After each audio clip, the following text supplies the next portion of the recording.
Hi guys, welcome again to deep talk. Deep talk में आज आपका स्वागत है। Today I have a very very special guest. I have PC Mustafa who is CEO and co-founder of ID Foods.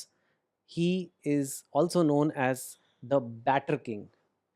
Batter, for those who don't know, batter is like life for South Indian families. I am married to a South Indian, two states and everything. So I'm married to a Tamilian, and batter basically means whether it's dosa batter, idli batter, things like that. If you have ever made these things in the house, you probably know of this brand ID Foods. It is now a $500 million brand by valuation. Current estimates of the valuation. They are also in various other products, not just batter, in like filter coffee and things like that. And it is all self-made, and it is all coming from a guy who had an incredible upbringing. Guys, I'm sorry, today I'll be speaking more English because that's what Mustafa is more comfortable with. But Mustafa, welcome to Deep Talk. Thank you. Thanks, Chetan. Thank you for coming. Precious mine. And मैं थोड़ा थोड़ा हिंदी में बोलूँगा just to kind of when you give something guys. So मैं थोड़ा थोड़ा हिंदी में I'll tell you guys what Mustafa is saying for those who find it easier in Hindi, but we will talk of course in whichever language you're comfortable with. uh, so yeah, Mustafa, I have used the products. I have used your products. The batter, I remember we when it first came in Mumbai, it used to sell out in the morning in the shops. So we had to go and quickly buy it. Otherwise, there'll be no dosas and there'll be no idlis. And if there are no dosas and no idlis, you know what happens to South Indians? They're not happy, right? So you have taken the whole noise. Every morning, South Indian families had this noise coming of like grinders. You've taken the noise away, right? Was that your dream that I will one day make sure that nobody has to make batter the hard way again? No, the dream would be to throw all the grinders into the Arabian Sea. Really? Apart from your grinder, which is in the factory. One big grinder. I mean, yes, yes. So those, and then what the other product I've used a lot, and told so many people about, because people now, of course, people are getting to know more and more. But the filter coffee and the single use filter coffee, and the actual, you can just carry it anywhere and you can have great coffee. Now I know, guys, a lot of people think coffee is coffee, but obviously not. Filter coffee is different. Of course, and instant coffee and filter coffee. So there is that brewed coffee, and you make it in the machine, and of course that is a different level of labor involved.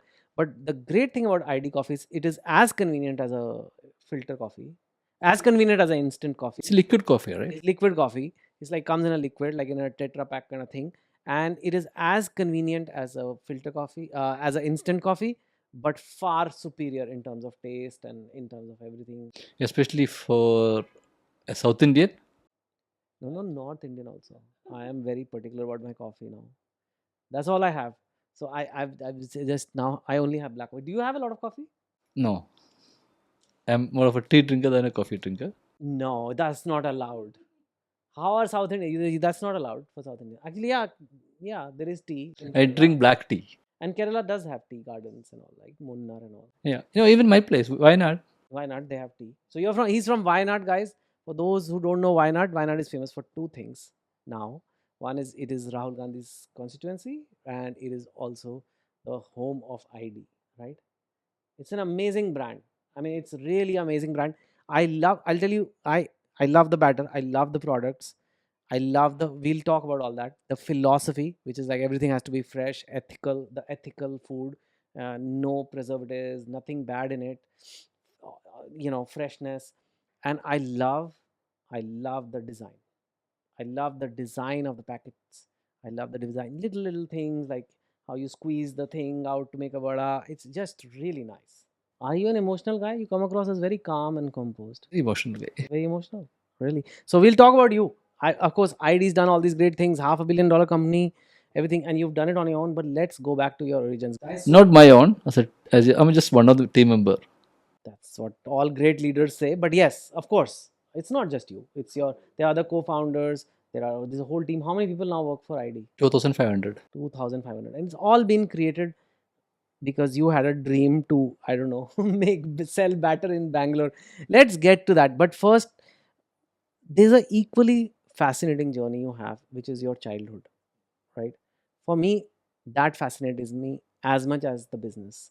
Yes, you have made a business worth thousands of crores, which is incredible. But what you did in your childhood is also pretty incredible. So you were born in a farm, and your father, you said, was a coolie. Yeah. Tell me about that. Like, so where? Let's go back. Let's go back to the day you were born. Which hospital? Like how they show in movies. There's a hospital and baby crying and lightning. So I always like to begin with that. So what? Where was that and when? Hospital? Oh, there's no. There's no hospital. There was no hospital. There were no roads. There were no roads. So where were you born? I had to walk miles to my school. But the birth was a home birth. Oh, Yeah, most of us think babies are born in a hospital, but guys, the reality of India is that a lot of babies are still born. So you were born at home delivery yeah. with some midwife, and We didn't have a proper roads. We didn't have electricity in the village. so it's Wayanad, the town, or it's a somewhere. It was a remote area of Wayanad. What is Almost, it called? it's called a place called Chandalod, around 14 kilometers away from the town. Okay, No, there were no roads. no roads. No roads, What no else? It's like electricity. a village. No electricity I'm saying during those days. in those days. Yes, yes, of course. And what do they grow there? Rice, Coffee. coffee. Yeah. Coffee and ginger. So tell me, like, today we live in a world where people cannot be away from their phone or data or Wi-Fi for more than 20 minutes. You are telling me you lived and grew in a place where, forget internet, there was no electricity. So there's no electricity means there's no TV, there's no nothing. What is life like in such places? What was it like when you were like a child or whatever? So my dad used to work for, when we were four, myself and three my sisters, and my dad was finding it difficult to meet both ends of the family. So he used to work for 12, 14 hours every day, earning 50 rupees a day. And what was his job exactly? His job was to clean the soil, Mhm. or he also used to take up ginger farming, and our our job was to uproot the ginger. So ginger grows like a root. Yeah, It's like yeah, a yeah, root yeah, plant. yeah. So uproot the ginger. So you, as a child, used to go. Yeah, yeah. So I used to work along with my dad, uproot the ginger. How old were you? 10 years, Okay, 10-year-old. And you're going uprooting the ginger. and clean the soil. Huh. Clean the soil as in? You have to clean the ginger, no? I mean the Washing. soil.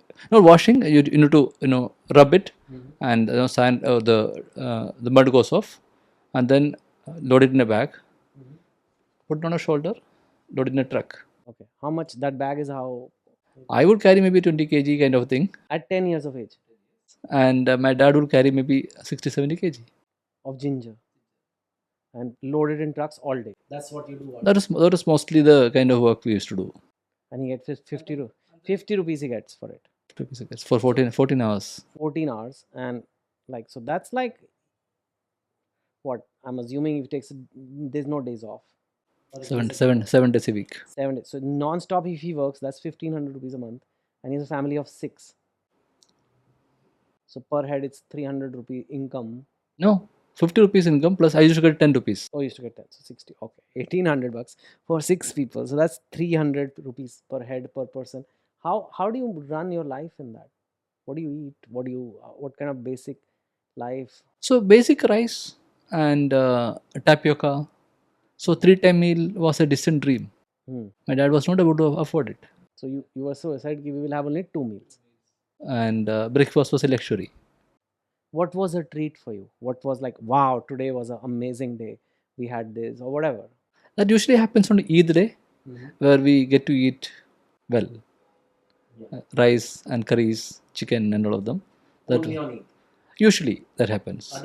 Otherwise, regular stuff. And did you go to school? I used to go whenever I was free from the farm. I was free from the farm. So I was very poor in my studies. Really? Very, very poor in my studies. I was a school dropout. Yeah, I heard you like, when did you drop out? I failed in class 6, You failed. Like fail. literally failed. And then I didn't have courage, or I didn't have any enthusiasm to go back to school, and stopped going to school. Wow. And I still remember my maths teacher, Matthew sir, came to a farm. Yeah. Myself and my dad was working in a ginger farm. He came to our farm and asked me to go back to school. Or his motive was to take me back to school, but I was not interested.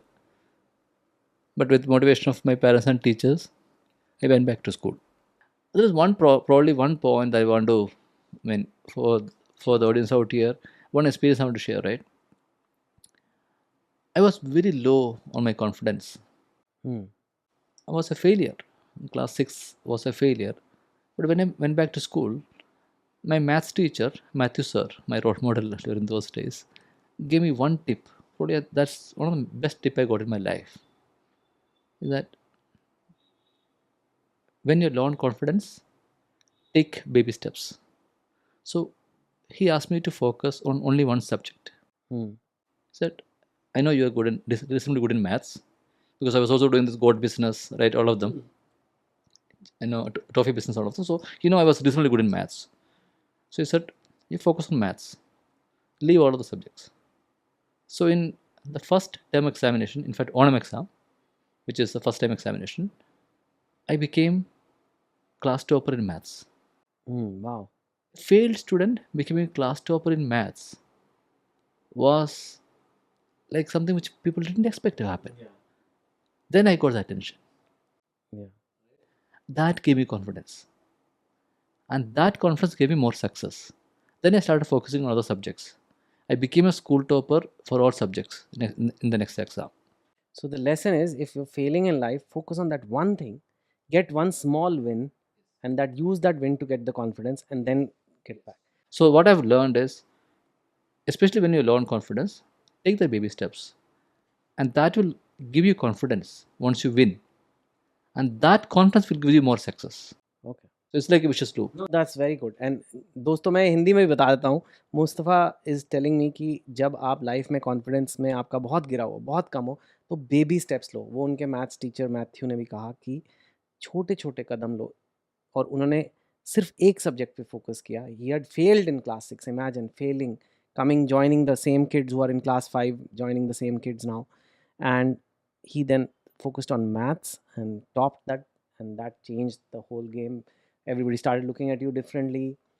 Then you self confidence also goes up, right? So yeah, you've seen poverty. Like poverty, what's the worst thing about poverty?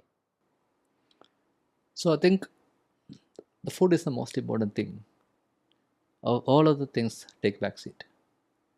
So the reason I failed in class 6 was that my dad was finding it difficult to meet both ends of the family, and I had to support him. So I stopped going to school, even if it was 10 rupee a day. I used to get it from Ginger Farm, and thereby support him to have a 2 meals at least a day. That's how the poverty plays an extremely important this one, right? So if you can't feed a person, there's no point in giving again. First, food. First is food, must be food. Is that why you're in the food business? Food is like something else to you. We have never seen that kind of hunger. People think it is a coincidence that I'm in the food business, but I think it is by choice. Because you've seen hunger. And thank God, today we are able to serve more than 1 million Indians every day with world's best food idli. For people who have problem with English, it's a big thing in India. What tips would you give them? Practice, practice, practice. Hmm. I did few things. I started reading English newspapers in the which was available in the hostel, and I started speaking with my friends with broken English. When people laugh and all, that didn't matter. It's okay. Even now, my English is very poor, but I'm still. Come on. Your English is perfect. You're doing such a long podcast. That's perfect. But I can still manage. My confidence level is still low, but I can manage. And then I started speaking in front of mirror. Hmm. Very very shy guy. Even today I am, but during those days I could not speak even a single English word. You finished NIT and then you took up a software job. Then Yes. so that was your first proper salary. I want to share the story with you. I got I got my first job from campus interview. Got an offer for 14,000 rupees a month. When I told my dad, he thought it is my monthly annual package Really? because he was getting paid 1,500 rupees a month, 1,400, 1,500 rupees a month. Here I was getting 40,000 rupees. He couldn't believe it. I joined Manhattan Associates in Bangalore. Got my first month salary. I handed over to my dad. He literally cried seeing that money. What was that moment for you? He had never seen that kind of money in his lifetime. Wow. It was actually more than his lifetime savings. Your first month salary after college. That was the first time he saw like whatever 10,000, 12,000 rupees, whatever you got after cutting and all. Yeah. Wow. He took some money out of it and gave me some money for my expenses. I went back to Bangalore, went to Brigade Road, went to this Zodiac showroom, bought that white shirt, Oh, the collector shirt. collector shirt, with my first month salary. That was your first proper shirt you bought Yes. in your life. Wow. And what was life in Bangalore like? First few, like you enjoyed yourself? Did you go out? Then you like you had friends. Again, great friends. I did work with Motorola India, Manhattan Associates for a while, then moved to Motorola India. Motorola sent me to Ireland First time abroad. and got a passport, of course, after that. And then traveled to Ireland, worked in Ireland for a while. Then I got a job offer from Citibank in Saudi Arabia, Riyadh. Okay. 1 lakh rupee salary a month. Wow. You told your dad? What did he say? This is like your 10 years. You're just shocking your dad all the time. 1 lakh rupee a month salary during those days. Again, dad couldn't believe, but I said, I'm going. Yeah. Got it. And with that money, the first few months of salary, I built a decent home for my parents, not leaking. So that was until then they were still in the thatch thing. Yeah. All through your college, everything. Okay. Wow. Built a decent home for my parents. Arranged wedding of my sisters. We didn't have a car. Yeah, the car was not there. Then I decided to come back to India. Why? Came back to India for, I would say, 3 reasons. One, after my engineering, I wanted to pursue my higher studies, but unfortunately, the financial situation was not strong enough for me to, continue my studies. So I decided to take up a job. Second, I want to spend more time with my parents. And third, and probably the most important thing, there were a lot of smart kids in my village, much smarter than me, but they had not seen a world outside. They didn't get a good career break. I thought I can do something about it. So I came back to India with an objective of creating employment for smart kids in my village, and that's how I came back. That's how I decided to come back to India. After coming back to India, I wanted to pursue my MS in computer science, but of course took up a job with Intel India at that time. During Intel India days, interaction with my managers and my colleagues, I thought I would probably like management job better than a technical job. So I thought I should do MBA. Okay, but again, something happened during that time. I was living in Bangalore city. On a weekend, I went to this place called Banagata National Park. You been to Banagata National Park? I heard of it. Yes. It's around 40 kilometers away from the city. We went for a family picnic on a weekend. Zoo it is. On the way, I happened to see this beautiful place, beautiful campus called IIM Bangalore. I was so interested to go inside the campus and see the campus. Unfortunately, I didn't know anybody inside the campus. I didn't have courage to go and ask somebody to let me inside the campus. That day, I made up my mind that I will enter this campus one day in future. Power of determination. Power of determination. I practiced. If you look at my background, I was a below average student. My IQ was very very weak. All the quant test, logical reasoning test that you had to go through was almost impossible for you to crack for a below average student like me. I used to get up 5 in the morning for my prayer, practice every day for 2 years, 2 hours every day. That was good enough for me to get entry into IIM Bangalore. I not only got entry into IIM Bangalore, recently I was awarded as the youngest distinguished alumni award in the history of IIM Bangalore in front of my parents. That was probably the proudest moment. Proudest moment of life. Wow. Well, I mean, if you're definitely the most deserved that distinguished alumnus, I mean, how many you've created a worldwide brand. You went into IM, and out of IM you can come up with, like I said, even more lakhs salary, right? You get very good salaries, but you didn't do that. Then you went completely on this route of doing a startup, doing this ID. Tell me about that. How did that happen? How come weren't you tempted to take up these lovely banks and all this? So when I came back, as I told you, right, I decided to come back to India with an objective of creating employment for smart Christian village. And during my MBA days, I used to discuss various ideas with my cousins, who used to be my childhood friends as well. My cousins were running a small-time kirana store in a place called Indiranagar in Bangalore.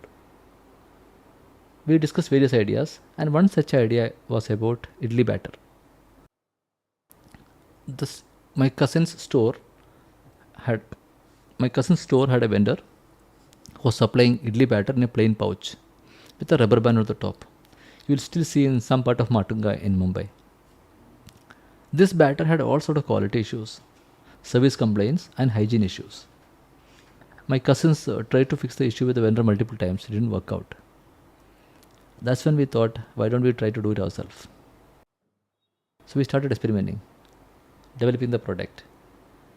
It took us almost 1 year to get the product right, Wow. to develop the right product, the right set of ingredients and all that. Once we got that right, this was in 2004-5 time. While you were studying. While I was studying, and my cousins were running the show. Okay. It took us almost 1 year to get the product right. Once we got the product right, we thought we have cracked it. We took the product to the market. Then was the biggest surprise. Consumers won't buy a ready-made batter. We thought we had a great product, but they're not used to buying a batter from outside. It took us 9 months to get 20 customers. 20 customers. Wow. But we didn't give up. We continued. If you pause for a moment, as you mentioned, I had very tough childhood, but then I had done my engineering in computer science from NIT Calicut. I had done my MBA from IIM Bangalore. Had a cushy job.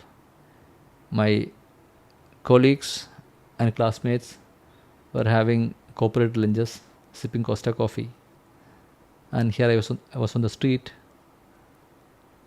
trying to sell idli Batter.